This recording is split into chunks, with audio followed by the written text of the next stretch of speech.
This is the hot artichoke dip.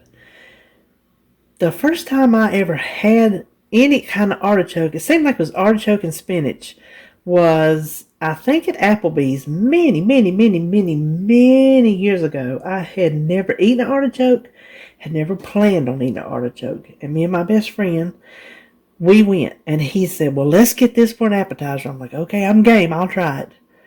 Oh my goodness. It is good. Now, I don't know how this is going to stack up, but the ingredients scream delicious to me. So, the first thing I did, I've got my book back here so I can look at it. It calls for a can of artichokes, but I opted for artichoke hearts. So I just, you can go either way. I don't know if this is any better than artichokes, but it just sounded like it was. So I've already chopped them all. And in case you don't know what an artichoke heart looks like, I saved one out. That is just the very center. So this is how I cut them. I just cut it down the middle. See how it looks in there? And then just kind of go through it 2 times. And it gives you these little chopped artichokes. I just put them in the dish that I'm going to bake it in, just to not mess up another one. So now what we're going to mix is a half a cup of mayonnaise. You can see where I have an artichoke. Where I drained them, I had it sitting on the bowl, so there's a little bit of artichoke liquid in there. So we got a half a cup of mayonnaise, whatever kind you want to use. And I know you know what kind I'm using. Garlic salt to taste. And I am going to, I don't want it to be too salty, but I do want to have some garlic flavor. So let's stir that around. Now it calls for pimentas and olives, and I've never eaten it like that, and I didn't think we would like it, so I'm just leaving that part out. You can add it. If you want to add it, it would be a 2-ounce jar of chopped pimentas drained and 10 ripe olives chopped, if you wanted to add those to it. So there's the mayonnaise. Now for our cheeses, we have a half a cup of shredded Parmesan, and it didn't say grated, so I'm assuming it's not the shaky kind in the can. It's actual shredded Parmesan, and I had already had this in the refrigerator, so that worked out good. Half a cup of that, and 4 ounces of whatever kind of mozzarella you want to use. And I've already put that, weighed it, and measured it in that bowl. So we're just going to mix that together. You can see this is going to be so cheesy and delicious. Now, when I built this recipe, I didn't look up the carb count before we started. But it's very, very low for a serving. And what I decided a serving would be, it does not say what size dish, but this is a little, I think a 2-quart, 8x8. That's the size that I think it should go in. So we're just going to mix the artichokes in. You could add spinach if you wanted to, I imagine. I'm not feeling it. But I calculated in my head this would make 6 servings, because I think you need to have a decent sized servings. And this little 2 tablespoons business, it ain't going to... I don't think that would cut it for something like this. So let's just get it all good and mixed. Oh, I can't wait on this one. I tell you what, I'm going to give it a little taste and see if it needs more garlic. Hang on. It's hard to tell. It's salty enough, but it's not really garlicky enough. So I'm going to add some garlic powder to amp it up a little bit. Because there's salty in the cheese, so don't add any more garlic salt. I would add the first little bit and then just add garlic powder for extra. Now once we get that all good and mixed, we're going to transfer it to our baking dish.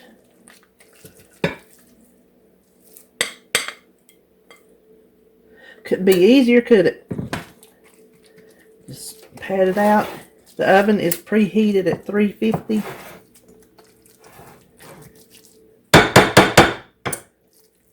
And it's going to go for a half hour.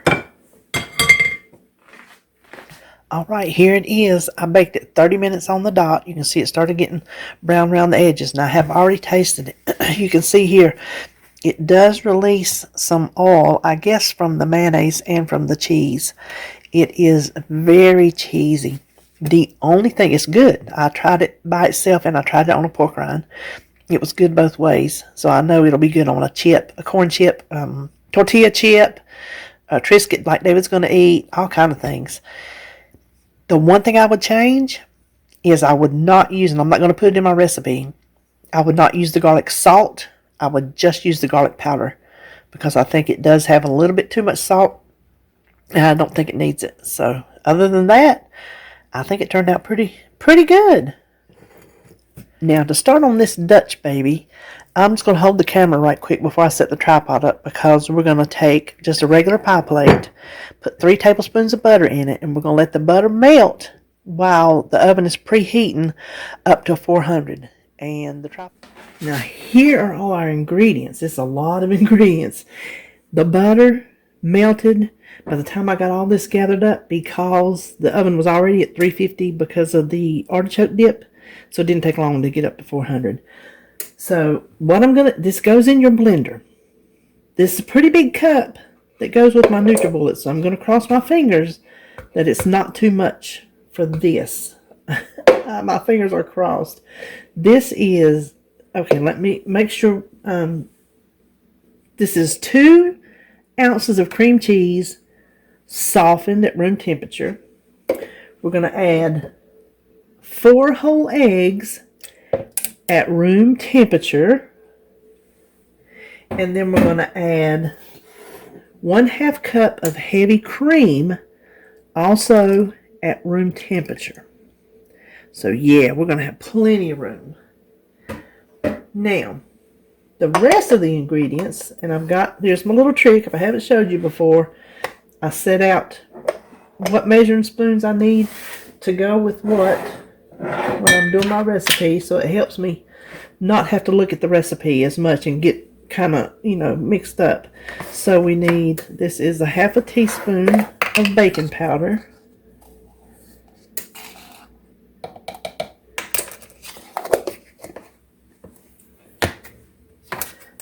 a 1/4 teaspoon of salt,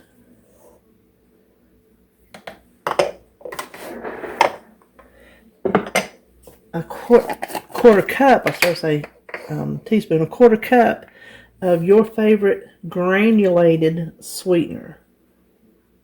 I'm using the Lakanto monk fruit. Now here's where I'm having the change. It calls for 3 drops of liquid stevia, which that's the only way I ever made it. When I started getting everything together, I thought I had some and I didn't.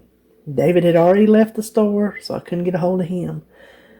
The best information I can find to substitute, there's nothing that gives me a strict drops of liquid stevia to powdered. This is the one of the store brands of Truvia, the stevia erythritol mix, whatever it is.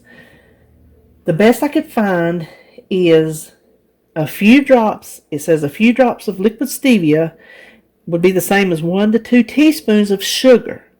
This is supposed to measure like sugar, 1 to 1. So that's what I'm going to do. I don't know if it will change the consistency. I don't see how it would, but I don't know. So just to make sure it's sweet enough, I'm going to do 2 teaspoons. Now don't ask me why there's 2 different sweeteners in it. There just is. That's how the recipe goes, and that's how I've always made it. The last ingredients are lemon juice. I'm making lemon, vanilla, whatever. 2 teaspoons of lemon juice.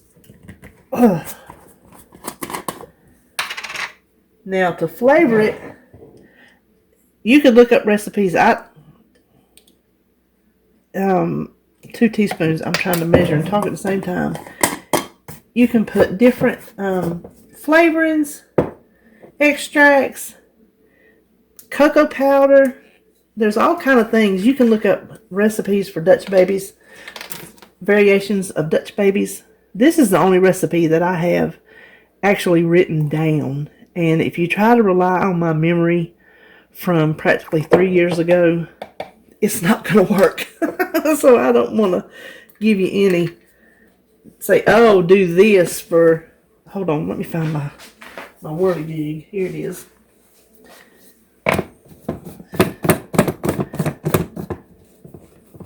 So we just need to blend this until it is frothy.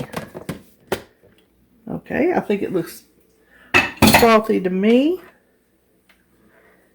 Now, I don't know if that's still too hot or not. So here is our melted 3 tablespoons of butter. And we're just going to pour this right in on top. Bake this for 15 to 20 minutes. And it will puff up, but it will sink down. It will deflate as it cools. But I'll try to get you over here while it's puffed up so you can see. So 15 to 20 minutes at 400. Okay, so here it is after 15 minutes in the oven. It has started browning, and I don't want to go any further on the browning. I would like the center to be a little more set. It's kind of, I can tell, a little bit runnier than I want, but I don't want to get it any browner. So I'm keeping my fingers crossed.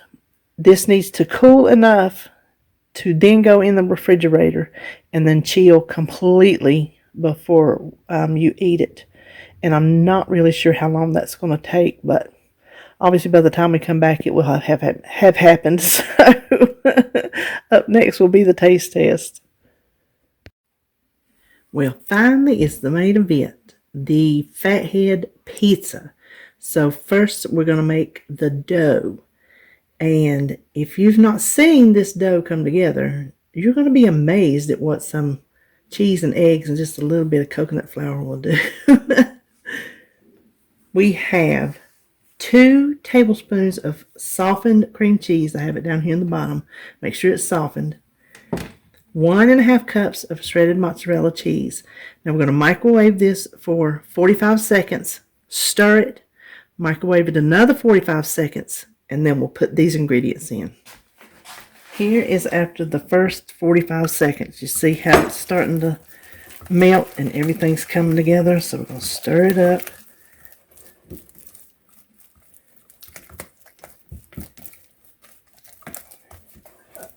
Okay, we got that mixed together in a good little glob. Now we're going to do another 45 seconds. Here is the second 45 seconds. It's all good and melty. Now to this we want to add 2 beaten eggs. And it's okay just to add them into the hot cheese. And 1/3 cup of coconut flour. The buns I used almond flour. This uses coconut flour. I think the original maybe used coconut flour. I can't really remember. Just kind of mix it up with the spatula. Then we're going to get in there with our hands. Let me get my cutting board.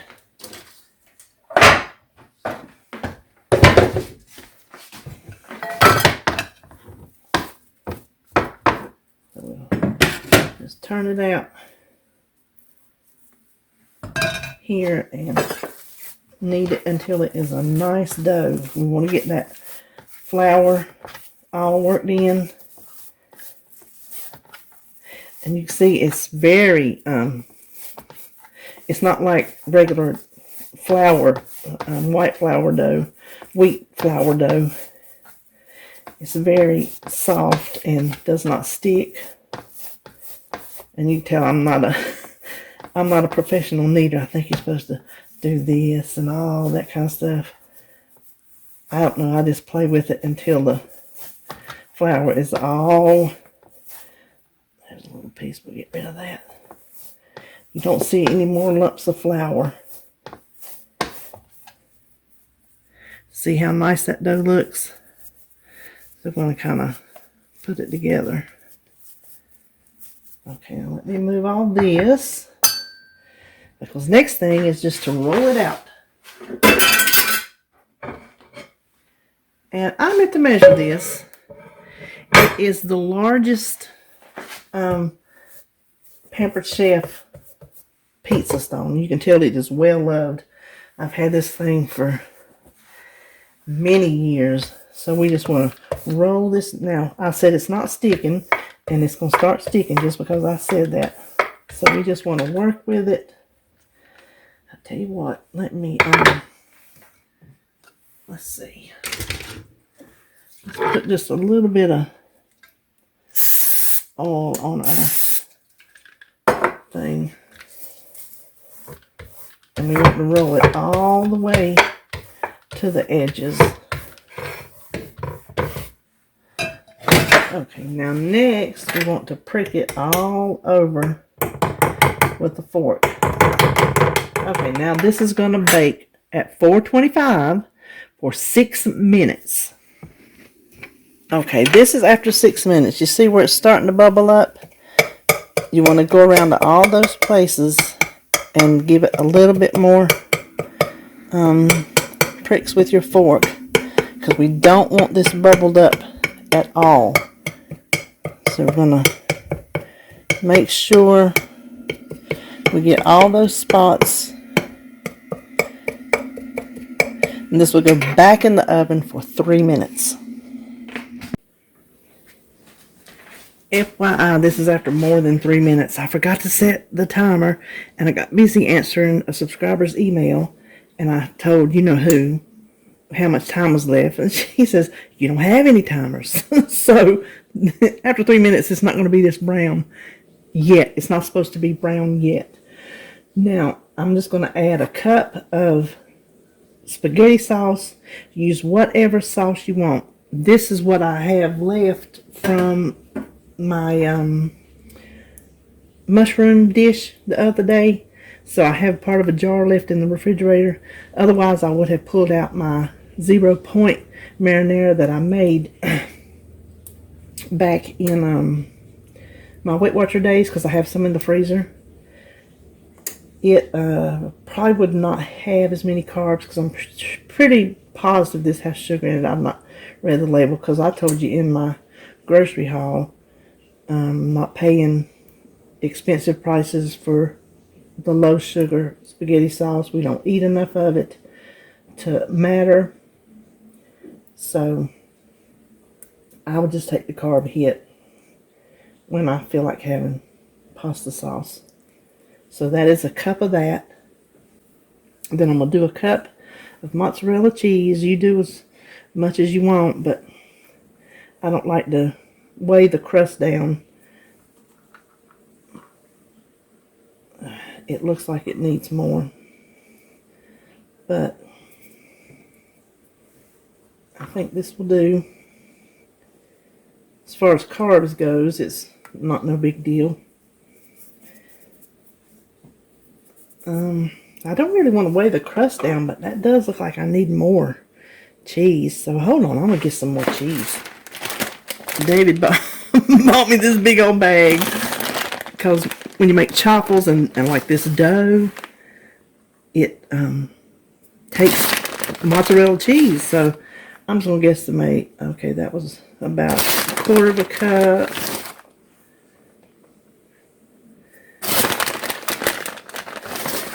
You can be more precise, but I'm just going to guesstimate that I'm adding another cup on there. I don't think I am, but for the calories' sake, that's what I'll count. Now, David's half gets pepperoni. Mine doesn't, simply because it burns my mouth. And you can put any other toppings you want to the end. Now, this will go back in the oven up to 8 minutes more. We want the crust to brown, which is already browning, so we've got to kind of be careful, since I boo-booed, and make sure it doesn't get over brown while we're melting the cheese. So let's just watch it really carefully. I did not cook it the full 8 minutes because it was getting brown around the edges. You saw that I cooked it too long that second time, so don't do that. You can get your cheese a little more melty. Now I was checking the edges and it's sticking up in there. It shouldn't be sticking. I sprayed the stone. It should not be sticking. So I was trying to run the knife under there and check it. But we're going to go ahead and cut it and see if we can get it off without losing it. Oops, I'm sorry.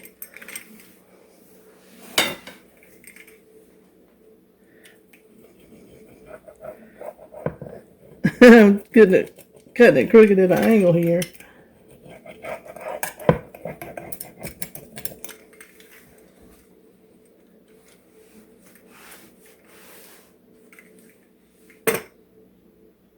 Oh, my, where was I supposed to cut that? Okay. Now, let me see. See how it's wanting to stick? Spray it really, really good. It should not be sticking like that. Because, you know, I'm doing it on camera. That's why it has to mess up.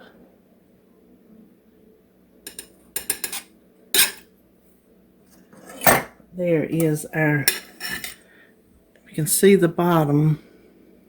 Oh, look, Lord have mercy, I was plumb off the camera. You can see the bottom where it started sticking. What I'm going to do is I'm going to go ahead and scrape up all this poor, pitiful pizza before I can't get it off. And just, like, put mine on the plate and David's on the plate. And when it's cool enough, I will show it to you. It should get a little more firm once it cools. So let me just take these off of here since it's... Okay, I'm coming back on here to show you after I got all these scraped up. I found the easiest way to do it instead of... I had already done that, but I was fighting with all these other ones. Start up here.